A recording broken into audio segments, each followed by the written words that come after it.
Tu jefe te critica en una reunión o de pronto tu cónyuge señala algún defecto o tu compañero de trabajo te dice algo incómodo y en esos momentos sientes la urgencia de defenderte. Lo interesante es que tu reacción puede decir más de ti que lo que acaban de decirte, porque la manera en que recibes la crítica muestra quién controla verdaderamente tu vida. Es una mañana común. Piensa en esto, estás tomándote un café, has dormido mal, tienes cosas pendientes que hacer, el teléfono suena una y otra vez con notificaciones que quizás ni siquiera quieres leer y tu cónyuge te dice, últimamente estás como muy distante. Y eso no es un ataque que te hacen, es más bien una observación, pero tú lo sientes como si fuera un juicio. Y antes de que tu mente procese todo lo que te dijeron, tu boca ya está contestando. ¿Yo distante? Si tú siempre estás ocupada, por ejemplo. Es decir, llega la defensa inmediata, ese contraataque o esa justificación, casi en automático, como un reflejo. Consideremos este día Proverbios 9, versículo 10, porque allí dice algo que puede parecer como fuera de lugar, pero que habla de la sabiduría. El temor de Jehová es el principio de la sabiduría, y el conocimiento del Santísimo es la inteligencia. Quizás lo has escuchado muchas veces, probablemente lo has utilizado tú mismo como una frase, pero considera el contexto. Todo el capítulo 9 es un contraste dramático. La sabiduría está preparando un banquete y la insensatez también. Ambas llaman a los simples, ambas invitan, pero solo una lleva a la vida. Y aquí está el versículo 10, como un eje, como un punto de quiebre, porque te dice claramente dónde comienza todo. No empieza con educación, no empieza con experiencia, tampoco con buenos consejos. Empieza con temor, con una reverencia profunda, con un reconocimiento de quién es Dios y quién eres tú. Matthew Henry dice algo que quizás te sorprenda un poco. Él escribe que Cristo es la sabiduría personificada aquí, que Él ha preparado las ordenanzas y las mansiones celestiales, y que no hay verdadera sabiduría sino en el camino de la religión. No existe vida verdadera fuera de este camino. Eso significa que puedes tener 3 o 4 títulos universitarios, tener quizás un negocio muy próspero y una agenda muy apretada, llena, y sin embargo puedes seguir siendo un necio, porque la sabiduría no es información. Podemos decir que es más bien dirección, es orientación, es saber hacia dónde apunta tu vida. Volvamos a la escena que te estaba comentando hace un momento, a esa crítica del cónyuge. ¿Por qué reaccionaste de esa manera? Porque en el fondo tu identidad estaba siendo cuestionada, o tu ego, tu imagen, o tu necesidad de tener la razón. Y cuando tu identidad descansa en ti mismo, cualquier señalamiento se siente como un ataque existencial. Pero si tu identidad descansa es en Cristo, entonces la crítica se convierte en otra cosa, se convierte más bien en una oportunidad.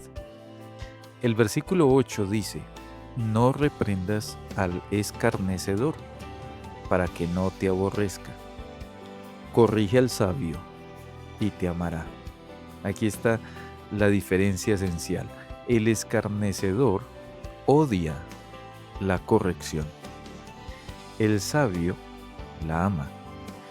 No porque el sabio disfrute que le digan sus errores, sino porque el sabio tiene un norte más alto que él mismo.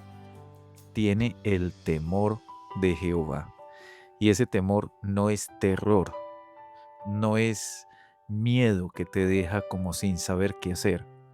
Es más bien reverencia, es asombro, es la conciencia de que estás ante alguien infinitamente más grande, más santo, más sabio que tú, y que Él, por pura gracia, en Cristo Jesús, te ama. Cuando entiendes eso, entonces quizás la crítica de tu jefe deja de ser una amenaza, o la crítica de tu cónyuge deja de ser una amenaza y se convierte quizás en un espejo. Matthew Henry insiste en esto: la sabiduría es para tu propio bien, no es para beneficio de Dios. Tú no puedes dar nada a Dios. Es más bien para tu felicidad, para tu plenitud, para tu paz, porque Dios diseñó el mundo con un orden, y ese orden funciona cuando tú te alineas con Él, cuando vives bajo su señorío, bajo su palabra, bajo su gracia.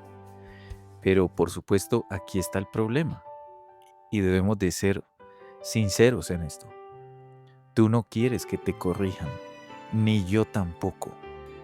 Queremos es validación, queremos aprobación, queremos que nos digan que estamos bien. Y cuando alguien señala una falla, sentimos que nos están quitando valor, porque hemos construido nuestro valor sobre fundamentos que son frágiles, como el rendimiento en el trabajo, como la opinión de otros sobre nosotros, o como la comparación. Y cuando esos fundamentos se tambalean, entonces nosotros nos desmoronamos. Pero escucha esto: Cristo te ofrece algo completamente diferente.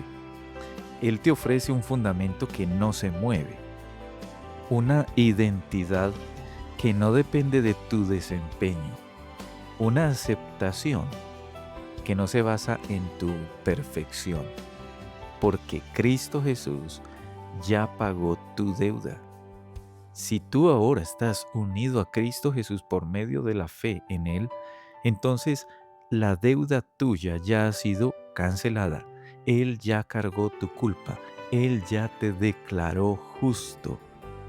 Y desde esa seguridad que Cristo te da, entonces puedes escuchar, puedes recibir y puedes crecer también.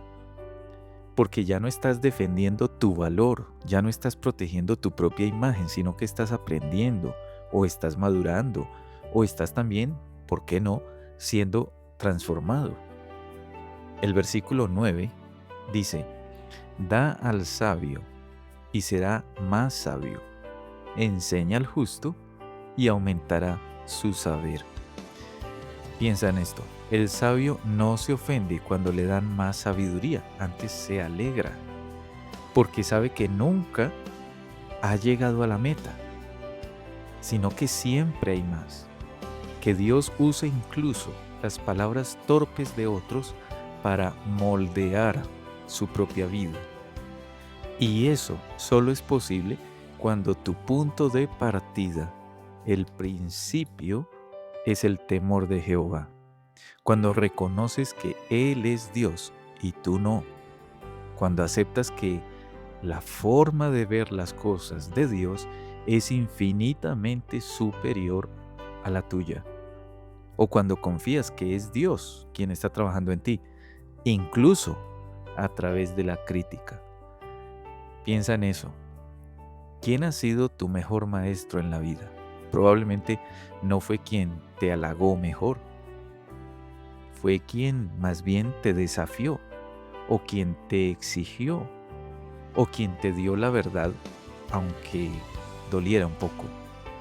Y si eso es cierto en lo humano, ¿cuánto más en lo divino? Dios usa a tus críticos, usa también tus circunstancias, usa hasta tus propios fracasos. ¿Para qué? Para formarte, para refinarte, para hacerte más como Cristo, pero solo si tienes oídos para oír.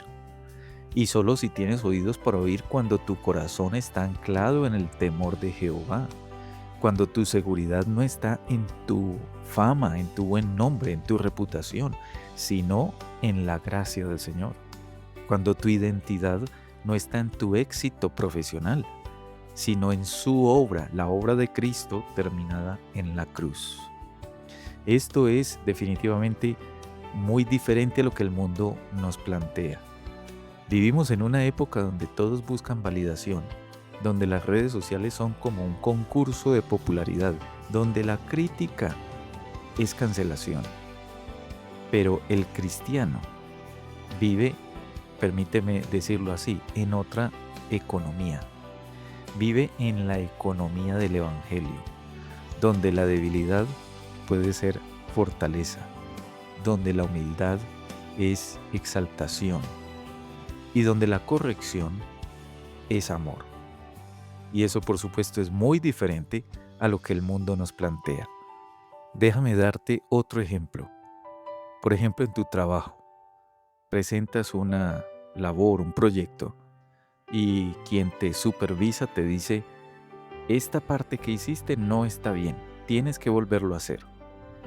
En ese momento tú tienes, por ejemplo, dos opciones. La opción primera es ofenderte, sentir que tu jefe te ha menospreciado, que quizás guarda resentimiento contra ti por algo, y entonces hacer nuevamente el trabajo, pero hacerlo de mala gana. Esa es la opción 1. La segunda opción puede ser que tú, del corazón, agradezcas. Preguntar más bien a tu jefe, de acuerdo, entonces, ¿en qué puedo mejorar ahora? Y proponerte hacer nuevamente el trabajo, pero con excelencia. ¿Cuál es la diferencia entre esas dos respuestas? Te diría el temor de Jehová. Porque cuando temes a Dios, más de lo que temes a la opinión de tu jefe, entonces tú eres libre para crecer, para servir, para aprender, para mejorar, para trabajar incluso con más excelencia. Y aquí está lo especial de todo este texto. Quiero considerar el versículo 11. Dice, porque por mí se aumentarán tus días y años de vida se te añadirán.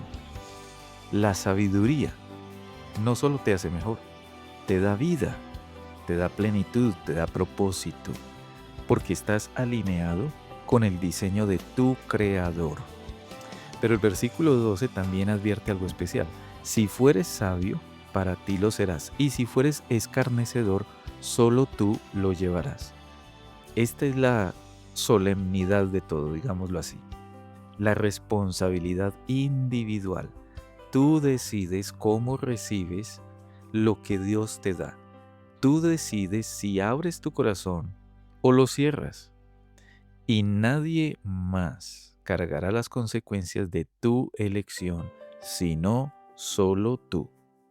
Si desprecias la sabiduría, tú pagarás el precio. Y si la abrazas, la Escritura te promete una muy buena cosecha.